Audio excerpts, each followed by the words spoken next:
নমস্কার, আবার একটি নতুন রেসিপি নিয়ে আপনার সামনে হাজির হলাম। আজ আমি বানাতে চলেছি পেঁয়াজ কালির তরকারি।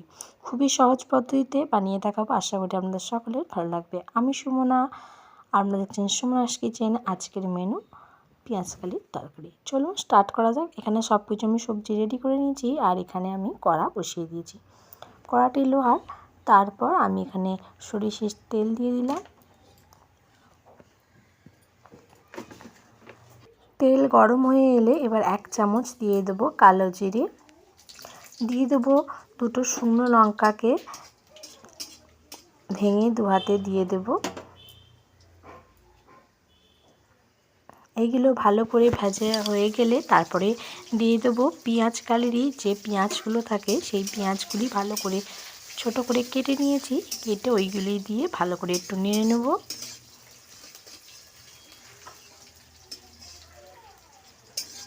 এবার বেশ লাল লাল করে একটু ভেজে নেওয়া পর্যন্ত অপেক্ষা করব। দেখুন পেঁয়াজগুলো ভাজা ভাজা হয়ে গেছে, আর এখানে আমি এবার কাটা আলুগুলো দিয়ে দেবো। এখানে আমি 2টো ছোটো সাইজের আলু ব্যবহার করেছি। দিয়ে আলুগুলোকেও এবার এর সাথে ভালো করে মিশিয়ে একটু ভেজে নেব।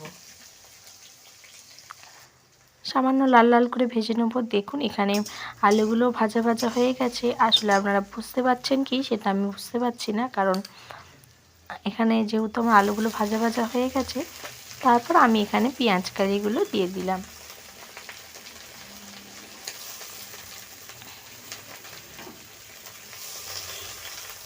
সব পেঁয়াজ কালিগুলো দিয়ে আবারও সবার সাথে একবার ভালো করে মিশিয়ে দেবো।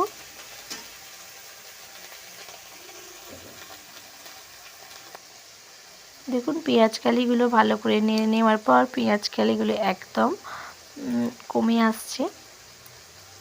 তারপর এখানে পেঁয়াজ কালিকে 2-1 বার নেড়ে নেওয়ার পর আমি এখানে দিয়ে দিলাম 5-6 পিস কোয়া রসুনকে থেঁতো করে নিয়েছি, কুচিয়ে থেঁতো করে নিয়েছি, সেইগুলি দিয়ে দিলাম 1 চামচ মতো। আর 1 চামচ দিয়ে দিলাম গ্রেট করা আদা।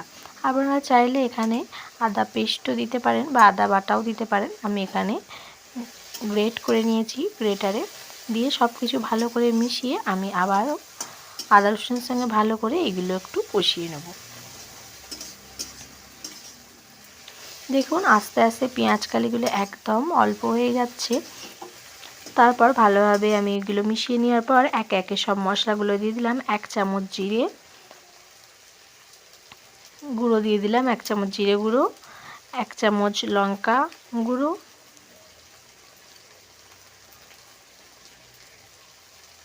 এবার দিয়ে দেব 1 চামচ হলুদ গুঁড়ো।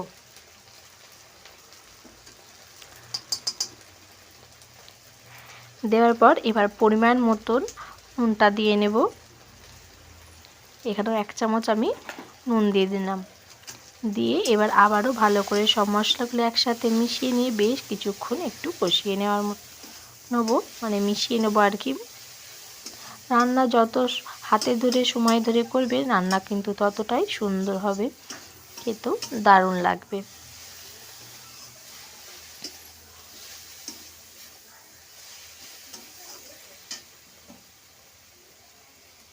বেশ কিছুক্ষণ ধরে ভালো করে কষিয়ে নেওয়ার পর দেখুন আমার সম্পূর্ণভাবে কষানো বা মশলাটাকে বেশ করে কষিয়ে নেওয়া হয়ে গেছে। এবার আমি এতে দিয়ে দেব সামান্য একটি ছোট টমেটো।